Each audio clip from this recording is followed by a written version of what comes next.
对于在乌克兰战场上表现出色的伊朗无人机，有美媒表示沙特可以轻松地击落他们，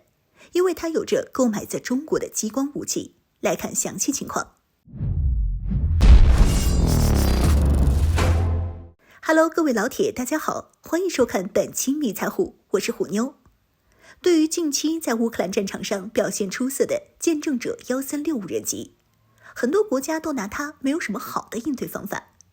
作为当事人的乌克兰更是感叹颇深，就连泽连斯基都承认，俄军已经找到了对付乌克兰防空系统的方法。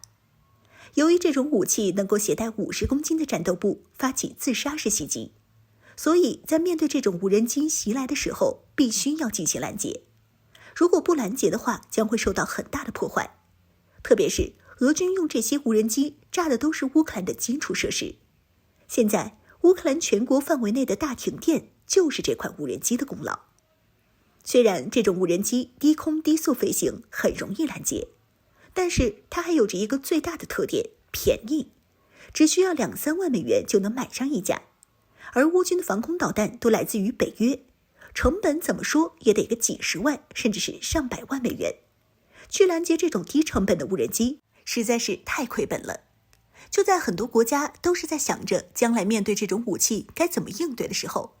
有美媒却表示沙特早就有了对付这种武器的装备。在去年的时候，沙特采购了中国一批激进猎手激光武器。刚获得这款激光武器的沙特很快就将它投入到了实战中，并在一场战斗中一次性摧毁了胡塞武装的13架无人机，成功打出了这款武器的买家秀。而根据当时公布出的数据来看，这款激光武器的功率为30至100千瓦，这个功率使得它可以在1000米的范围内烧穿一块5毫米厚的钢板，最大打击范围可达到4000米。同时，这款激光武器上搭载的 3D TWA 雷达可以对那些低空低速飞行的目标进行探测，这一点恰好是当前很多防空导弹的一个空缺。再配合上搭载的激光炮，可以实现对空中目标的精确打击，并且这款武器的使用成本也十分低廉。虽然我国和沙特都没有透露过任何的消息，但美军在波特兰号导弹驱逐舰上进行舰载激光武器的测试时，通过计算发现发射一次激光的成本只要1美元。海基都这么便宜了，作为陆基的激光武器成本会更加低廉，或许成本仅为1人民币也说不定。毕竟我国的武器什么时候价格贵过？但这款武器也并非没有缺点。作为一款激光防空导弹，需要携带能源和雷达，所以激进猎手的体型较大，只能够安装到一个集装箱中，由一辆卡车运输，并不能搭载到飞机上。在功率上，对于现代武器水平来说还是有点低了。激光武器是靠高温来造成杀伤的，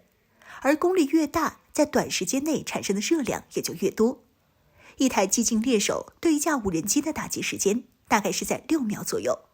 对付普通的无人机可能是够了。但是现在可是有着无人机蜂群作战的概念，一次性出动数十架甚至是上百架无人机进行打击，即便是激进猎手再怎么强大，也会被乱拳打死老师傅，无法应对。所以沙特为了避免这种情况，采用了一种简单粗暴的办法，氪金战术，一台不够就再来一台，买上个几十台激进猎手部署在相关地区，就能应对蜂群式的无人机袭击了。在乌克兰战场上的见证者136这款自杀式无人机在发起打击的时候，显然就处于激进猎手的射程内。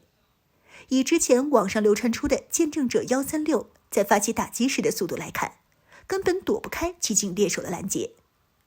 但要说到可以击落伊朗所有的见证者系列无人机，这一点还是太过夸张了。别人不了解，美国可是了解得很。